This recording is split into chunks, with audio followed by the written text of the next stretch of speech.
To Game 5 now. Kevin Durant made his return, but it was short-lived. Second quarter, after scoring 11 points, he pulls up with what is reportedly believed to be a torn Achilles.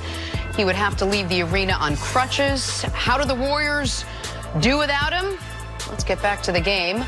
Less than a minute and a half to go. Warriors found themselves down 3. Steph Curry to tie 3 of his 31 on the night. Next possession, Klay Thompson will finish off with the beautiful ball movement from deep, and he finished with 26 in this one. Final possession.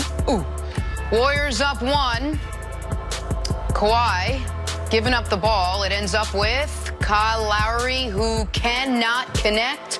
Warriors survive this one, 106-105. They still trail in the series 3-2. Here's Draymond Green after the game talking about the loss of Kevin Durant.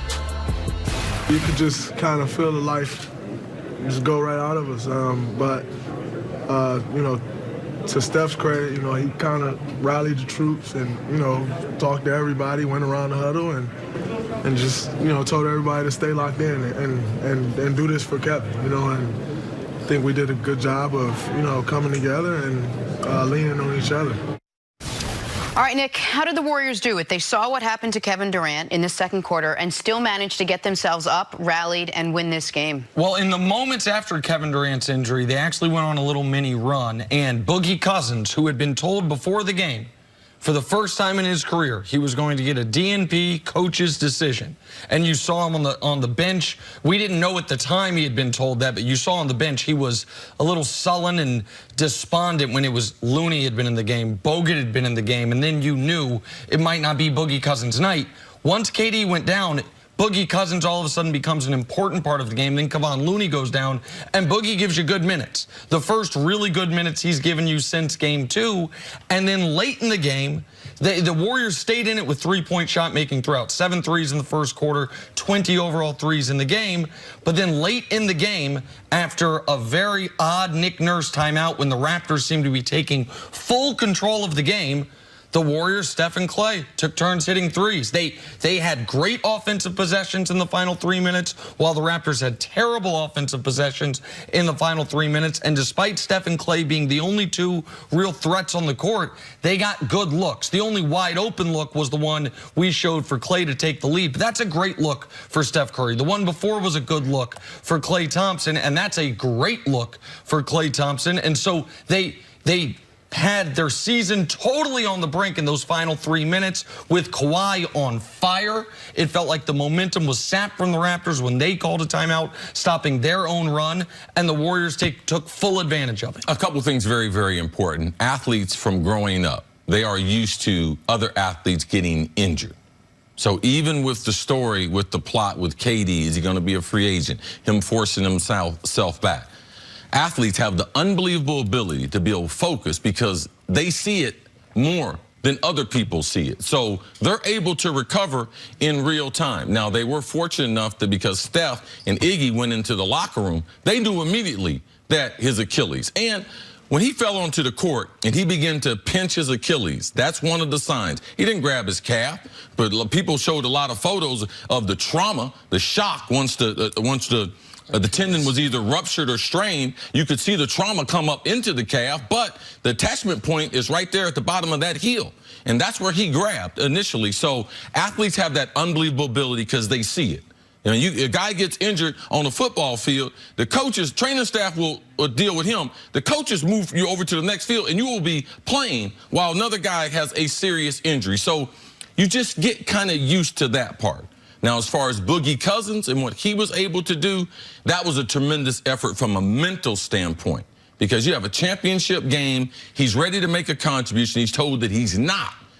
And then he's able to he's forced into the lineup because they have to play him because he's the best offensive weapon of all the centers, even though the coach had told him he's not going to play. So for me, the Warriors at the end, they executed their offense better, and they got one more stop. Let's not think this was no 20-point blowout. This was a 1-point game, a game of inches, a game of he makes a shot, he misses a shot. Draymond gets a deflection, so we don't know. Lowry said it felt good leaving his hand.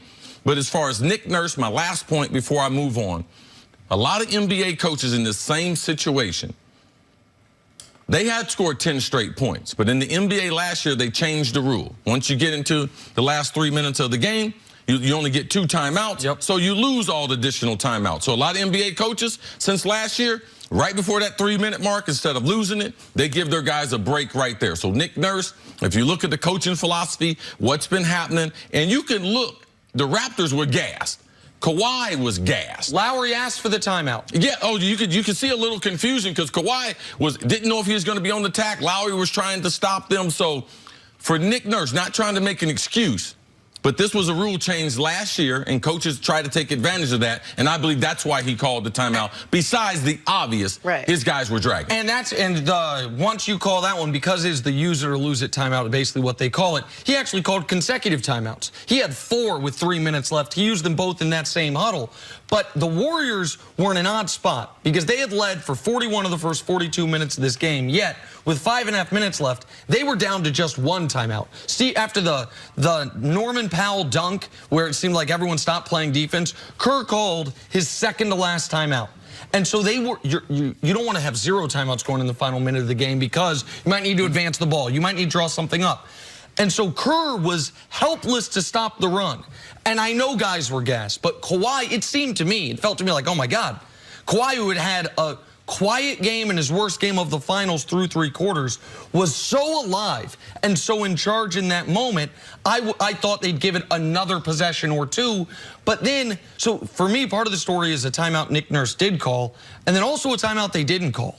After Boogie gets the illegal screen call, you had a timeout. It's 15 seconds left. It is a possession to win the championship. It's one thing if it's off a miss and you want to go and run and take advantage of transition, but it's sideline out of bounds in the backcourt. You have an opportunity to call timeout, draw something up, let your players know the Warriors have a foul to give, which Iggy knew. It's one of the reasons Iggy could go trap Kawhi on that final possession. He was going up there, I think, to give that foul with 4 seconds left.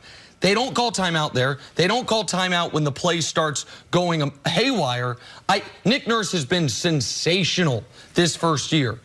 I think those final 3 minutes are tough. I think it was a questionable timeout that he did call, and then a head-scratching timeout that he didn't call to give them an opportunity to win their first NBA championship on one shot. I do want to ask this before we move on. Yesterday, Nick, you talked about a paradigm shift in this series, that the Warriors needed something, whatever it was, whether it was real or if it was almost superficial, if you will, something that sort of shifted the momentum. Do you think the fact that you had the Splash Brothers out there hitting 23-pointers on the road, when you saw what happened to Klay Thompson earlier in the series, could that on top of what the KD's injury, could all of that be enough, CC, to shift the momentum in this series? No, Jenna. They don't have enough offense. They're still going to struggle.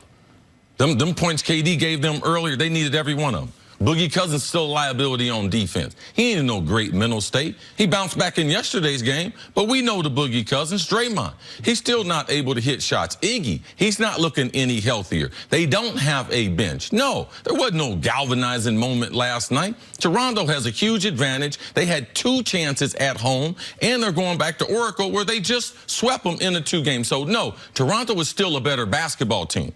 Last night, they got off to a fast start, and that's what propelled them. They won the quarter. They won the first quarter, all right? Toronto won the last quarter. The other 2 quarters, they split. It is still a dominance by Toronto when you look at it. 5 games, Toronto is the better basketball team. All right. Warriors win the game. They still trail in the series, but they do lose Kevin Durant in the process. Coming up, U.S. soccer legend Tim Howard is here to break down the Women's World Cup. It's getting exciting. Here he is. No longer a baller, just a fashion model. Look at that. I like it. In the game. You clean up nice. I try. How are you? I got the second best hands.